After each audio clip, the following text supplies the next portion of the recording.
Hello everyone, welcome back. This is part 2 of fish schooling and shoaling. तो जहाँ तक हमने लास्ट टाइम पढ़ा था उसके आगे कंटिन्यू करते हुए हम देखते हैं कि स्कूल जो हैं वो एक तो ट्रैवलिंग भी होते हैं और फास्ट मूविंग भी होते हैं। ट्रैवल मतलब नॉर्मल ट्रैवल कर रहे हैं, फास्ट मूविंग मतलब कि अगर कोई प्रेडेटर आ गया तो फास्ट मूव तब कर रहे हैं। ठीक है, लेकिन जो ट्रैवलिंग स्कूल्स होते हैं वो लाइंस भी बनाते हैं, मतलब एक पर्टिकुलर फैशन में मूव करेंगे ना, वो एक पर्टिकुलर शेप बना के मूव करेंगे और इन लाइन और इन टाइप ऑफ स्क्वेयर्स और ओवल्स एमीबाइड शेप्स में भी वो जनरली मूव करते हैं, मतलब ट्रैवल कर रहे हैं। ये ट्रैवलिंग स्कूल की बात कर रहे हैं। फास्ट मूविंग में क्या है कि वो जनरली वेज शेप में मूव करेंगे। वेज शेप्ड आपको पता है कि दिस इज वेज शेप्ड, मतलब in the shape of this and ठीक है। वेज शेप में क्या होगा कि वही रेजिस्टेंस का मामला, यहाँ पे हाइड्रोडायनेमिक्स इन्वॉल्व होती है। ठीक, तो यहाँ तक हम देखते हैं, देख लिया हमने यहाँ तक, देखते क्या है देख लिया। ठीक, उसके बाद जो शोल्स हैं, ठीक है, शोल्स मतलब नॉर्मल रैंडम मूव कर रहे हैं, अभी कोई सिंक्रोनी नहीं आई है उनमें। जो नॉर्मल शोल्स हैं जो फीड कर रहे हैं वो जनरली सर्कुलर फॉर्म में फीड करते हैं। जैसे हमने ऊपर लास्ट लेक्चर में देखा था कि जो फीडिंग स्कूलिंग होती है उसमें क्या होता है कि वो एक सर्कल में मूव भी कर रहे हैं और उसको खा रहे हैं, सर्कल में ही है, मतलब एक सर्कुलर फैशन में। ठीक है, अब हम एग्जाम्पल्स की बात कर लेते हैं। आपको याद रखना है कि जो हैरिंग्स है ना, हैरिंग्स ये स्पेक्टेकुलर मतलब बेस्ट फिशेस जो स्कूलिंग करते हैं वो हैरिंग्स हैं। ठीक है, तो इसका याद रखना है, बार बार जिक्र इसका होगा। तो हैरिंग्स जो हैं वो बेस्ट फिशेस हैं जिनमें स्कूलिंग जो है वो विजिबल रहती है। और ऐसा नहीं है कि 5-10 फिशेस हैं जो वो एक साथ चलेंगी तो हमने उसको स्कूल बोल दिया। स्कूल नहीं, स्कूल जो है वो मिलियंस में रहता है। स्कूल में जो फिशेस होती हैं छोटी छोटी फिशेस होती हैं, और जो हैरिंग्स हैं ना उन वो स्मॉल फिश ग्रुप है। ठीक है, मतलब स्मॉल फॉरेज फिश है जो नॉर्मली सरफेस पे ही रहती हैं और अच्छे से वहाँ पे फॉरेज फिश है, सरफेस फीडर है। सरफेस फीडर नहीं बोल सकते, मतलब सरफेस पे रहती है, वहाँ आके अपना एक्टिविटी परफॉर्म करती है। ठीक है, अब largest schools are often formed during migration by merging with smaller schools। ठीक है, तो क्या है कि समझ लो एक छोटी फिश का स्कूल है यहाँ पे और एक बड़ी फिश का स्कूल है यहाँ पे। ऐसा नहीं है कि ये बहुत छोटी और ये बहुत बड़ी है, नहीं, मतलब थोड़ा थोड़ा ज़्यादा डिफरेंस नहीं है साइज में, थोड़ा सा ही डिफरेंस है। ठीक है, तो थोड़ा सा डिफरेंस है। अगर ये दोनों जैसे समय ये यहाँ पे स्कूल कर रही हैं अपना, ये यहाँ पे स्कूल कर रही हैं अपना, तो इनका जो है, अगर कोई ऐसे मतलब नॉर्मली अगर कोई लेमन देखेगा तो बोलेगा कि यार ये तो एक बहुत बड़ा सा स्कूल है। ठीक है, तो वही बोला है कि इन दोनों को मिलके ऐसे एक large school we can say कि ये भाई लार्ज स्कूल है जो कि मिला हुआ है स्मॉलर स्कूल की फिशेस के साथ। अब हम बात कर लेते हैं कि एग्जाम्पल्स का, कि शोलर्स कौन होते हैं और स्कूलर्स कौन होते हैं। तो शोलर्स में आ जाती है जो फॉरेस्ट फिश है, जैसे मैंने हैरिंग्स बताया आपको, सार्डिन्स बताया। ठीक, गोल्ड फिश, सर्टन कार्प, मतलब सर्टन स्मॉल कार्प्स भी सी में आते हैं, सिल्वर साइड्स भी इसमें आएंगे। और जबकि जो स्कूलर्स हैं वो बिग फिश ज़्यादातर करती है स्कूलिंग। ठीक है, बिग फिश ग्रुप आ गया इसमें। ठीक है, और आपको पता ही है कि जो स्कूलिंग है वो प्रोबेबली यही है कि वो सेम डायरेक्शन में ही मूव कर रहे हैं। ठीक है, और जो मूवमेंट है वो बहुत ज़्यादा सिंक में है, बहुत ज़्यादा कोऑर्डिनेटेड फैशन में है। ठीक है, इसमें एग्जांपल आ गई ट्यूना, मैक्रेल, मार्लिन, माहे, टारपन, रूस्टन फिश। ओके, अब हम बात करते हैं कि एक तो हमने पढ़ लिया कि शोलर्स है, एक हमने पढ़ लिया कि स्कूलर्स है। ठीक है, अब ऐसा भी तो है कि कुछ फिशेस ऐसे भी हैं जो बाहर के सराउंडिंग्स के मुताबिक अपना जो ये पैटर्न है ये चेंज कर सकती हैं, कभी स्कूलिंग करेंगी कभी शोलिंग करेंगी। ठीक, तो पर्च फिश और मिनोज जो है वो फ्रेश वाटर फिशेज हैं। ठीक है, ठीक, मिनोज जो है वो यहाँ पे मैंने लिखा हुआ है कि ये स्मॉल फ्रेश वाटर फिश का ग्रुप है। ठीक है, इसमें नंबर ऑफ स्पीशीज जो है वो वर्क करती हैं। ठीक है, फ्रेश वाटर फिशेज हैं जो कि स्कूल्स और शोल्स में अकॉर्डिंगली चेंज करती हैं अपने आप को। मतलब अगर कोई प्रेडेटर आ गया, स्कूल में चली गई, प्रेडेटर भाग गया, मतलब यहाँ चला गया, अब उनको खतरा नहीं महसूस हो रहा तो वापस से वो शोलिंग फैशन में मूव करना शुरू हो जाएंगे। ठीक है, अब हैरिंग फिश और स्नैपर फिश की बात करते हैं जो कि यूजुअली मैरीन वाटर में ही शोल करेंगी। ठीक है, एक बार इसको देख लो वापस से जाके, फिर हम 2 मिनट का ब्रेक लेते हैं फिर ठीक है, तो अब हम देखेंगे टाइप ऑफ शोलर्स। शोलर्स की टाइप देखते हैं। एक तो आ जाता है ऑब्लिगेट और दूसरा आ जाता है फैकल्टेटिव। अब तो ऑब्लिगेट आपको पता है कि अगर कोई ऑब्लिगेट मतलब कि अगर उसको वो चीज़ नहीं मिली तो वो सरवाइव उसका करना मुश्किल है, ठीक है, उसका सर्वाइवल मुश्किल। तो ऑब्लिगेट वही है कि अब हम शोलर्स की बात कर रहे हैं तो ऑब्लिगेट मतलब कि वो पूरे टाइम में शोल करते रहेंगे, ठीक, पूरे टाइम में वो शोल करते रहेंगी। और फैकल्टेटिव जो है कि मतलब अगर वो शोलिंग नहीं भी करेंगी, स्कूलिंग नहीं भी करेंगी तो भी उनका चलेगा, नॉर्मल चलेंगी, नॉर्मल जिंदगी जिएंगी, ओके। ऑब्लिगेट और ऑब्लिगेट को मतलब फ्रिक्वेंट भी बोलते हैं, ठीक है, और फैकल्टेटिव को ओकेजनल बोलते हैं क्योंकि वो अपनी मर्जी है, करेगी नहीं करेगी नहीं करेगी। ऑब्लिगेट की बात करेंगे, एग्जांपल आ जाती है ट्यूना आ जाता है, हैरिंग आ जाता है, एंकर फिश आ जाता है, ठीक। और फैकल्टेटिव की बात करें तो एटलांटिक कॉड आ गया, सेट्स आ गया, ठीक है। हम बात करते हैं कि भाई रीजन क्या है कि swimming जो है फिशेज में हो क्यों रही है, क्या है इसका मतलब मेन चक्कर क्या है यहाँ पे, क्यों। तो पहले तो हम देख लेते हैं कि भाई फिश का ही बेनिफिट है, स्कूल में रहेगी, एक तो प्रीडेटर से बची रहेगी, ठीक है, खाना मिलेगा, इजीली मिल जाएगा, जल्दी मिल जाएगा। और बहुत सारे फिशेस होंगे एक ग्रुप में, तो ऐसे एक बल्क कि भाई नहीं मेरे को सपोर्ट है भाई फिशेस का, बेशक वो आपस में भी लड़ती होंगी पर ऐसा नहीं, एक परफेक्ट उनको एक एनवायरनमेंट मिल जाता है कि नहीं वी आर सेफ। दूसरी बात वही डिफेंसिव प्रोटेक्शन, ग्रुप में रहेंगी तो बची रहेंगी प्रेडेटर से। और फूड और मेट को फाइंड करना हो तो जल्दी पहुंचेंगी अपने फूड तक, अपने मेट को जल्दी ढूंढ पाएंगी, ठीक। और जो एक स्कूल है उसकी स्पीड ज्यादा रहेगी अगर एक अकेली फिश चल रही है तो, वो तो आपको बताया था कि रेजिस्ट वाटर रेजिस्टेंस कम रहेगी पिछले वाली फिश, एनर्जी भी सेव रहेगी और वो तेज से भी मूव आगे कर पाएंगे, हाइड्रोडायनामिक्स एज यू नो। एक इसमें आता है ओडीटी इफेक्ट, ठीक है, इसको मैंने पहले रिकॉर्ड किया लेकिन वो आवाज ही नहीं आई तो वापस से रिकॉर्ड करूं। तो इसमें क्या है कि एग्जांपल मैंने ली थी कि जैसे स्कूल असेंबली होती है स्कूल्स में सुबह सुबह, तो क्या हुआ कि 10 बच्चों का ग्रुप जा रहा था, सबने यूनिफॉर्म पहनी है, लेकिन एक बच्चे ने यूनिफॉर्म नहीं पहनी, उसने मतलब ऐसे बर्थडे ड्रेस पहनी है और कैजुअल ड्रेस पहनी है। तो वो टीचर की नज़रों में चढ़ गया कि इसको तो पूछना चाहिए कि भाई चल क्या रहा है, ठीक है। तो वो उसको पूछेंगे कि भाई अच्छा आपका बर्थडे है या कुछ है, मतलब वो स्टैंड आउट हो गया, ठीक है।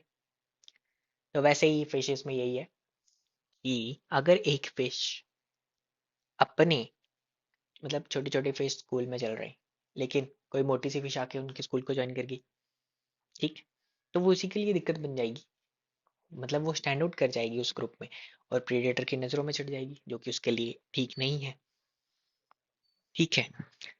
तो इसीलिए जो फिश है वो प्रेफर करती है कि मैं अपने ही एज मेट्स, अपने ही साइज मेट्स, अपने ही मॉर्फोलॉजी मेट्स के साथ स्कूल करूं जो कि उसी के लिए बेनिफिशियल होगा, ठीक है।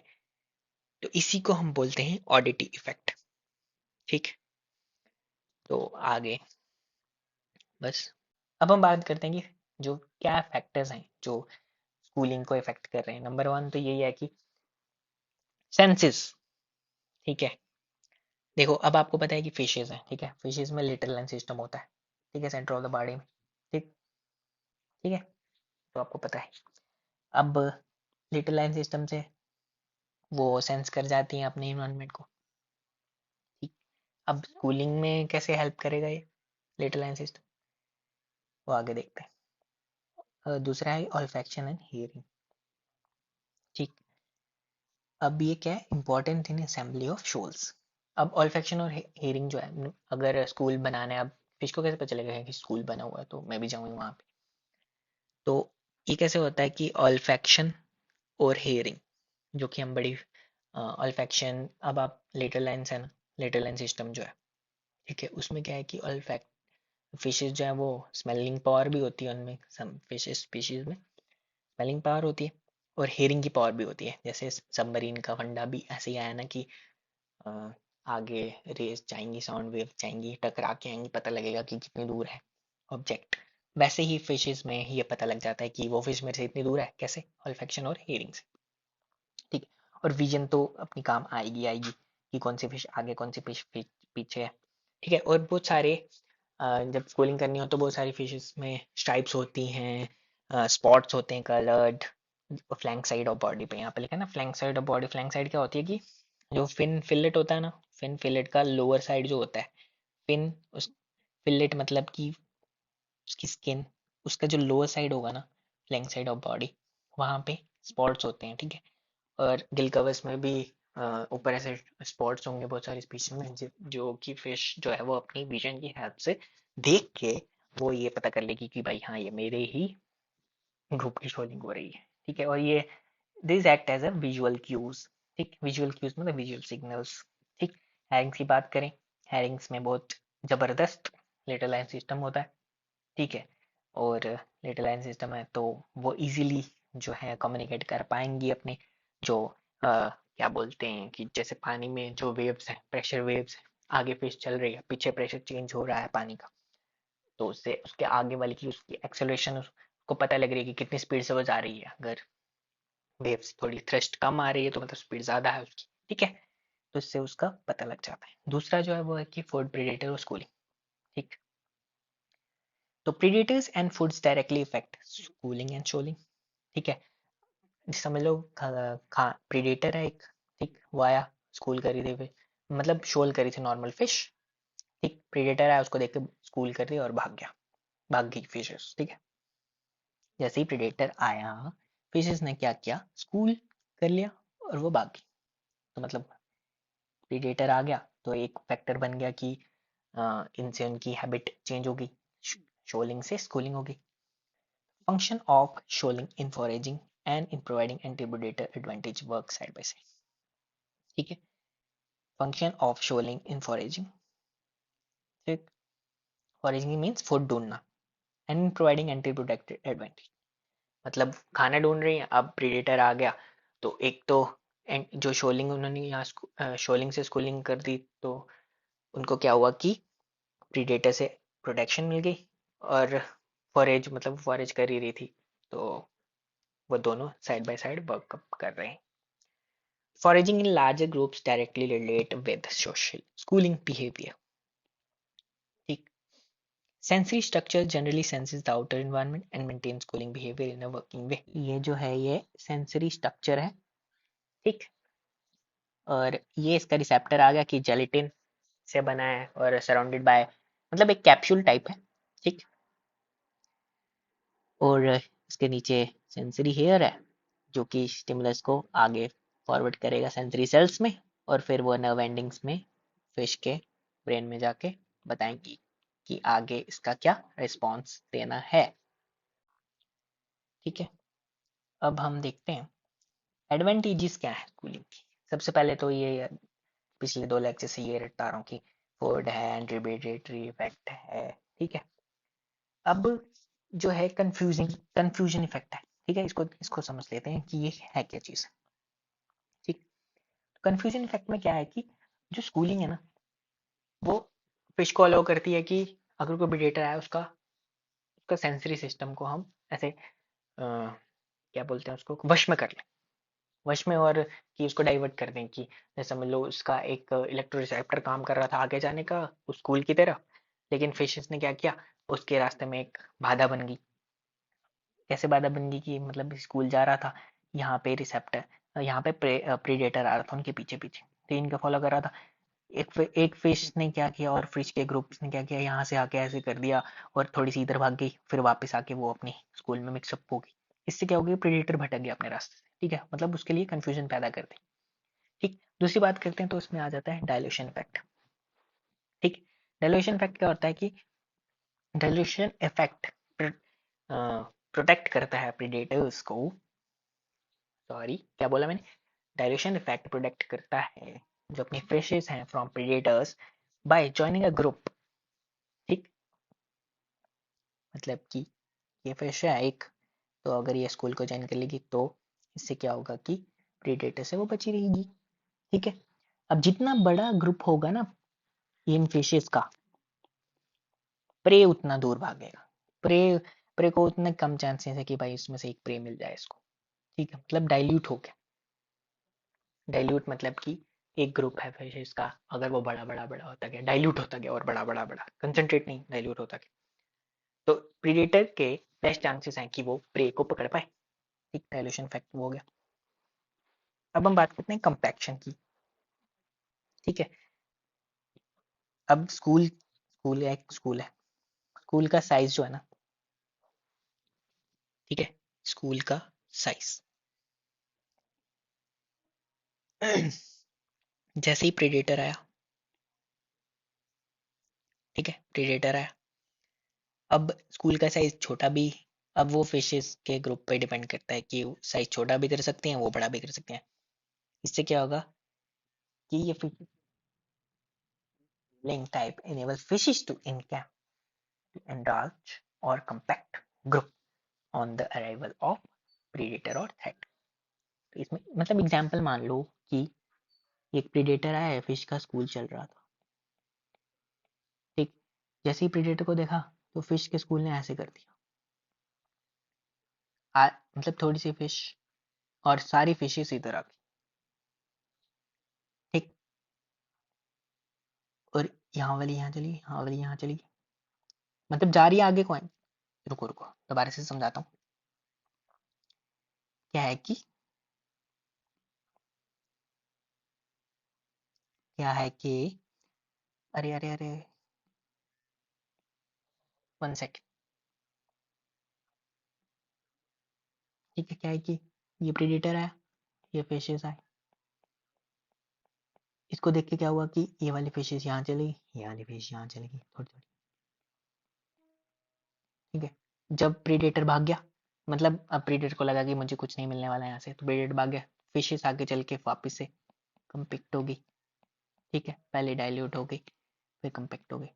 अब कंफ्यूज मत करना कि डाइल्यूट हो गई, ये क्या बोल दिया इसने, वो अलग है, डाइल्यूट वर्ड मैंने ऐसे यूज किया, ठीक है।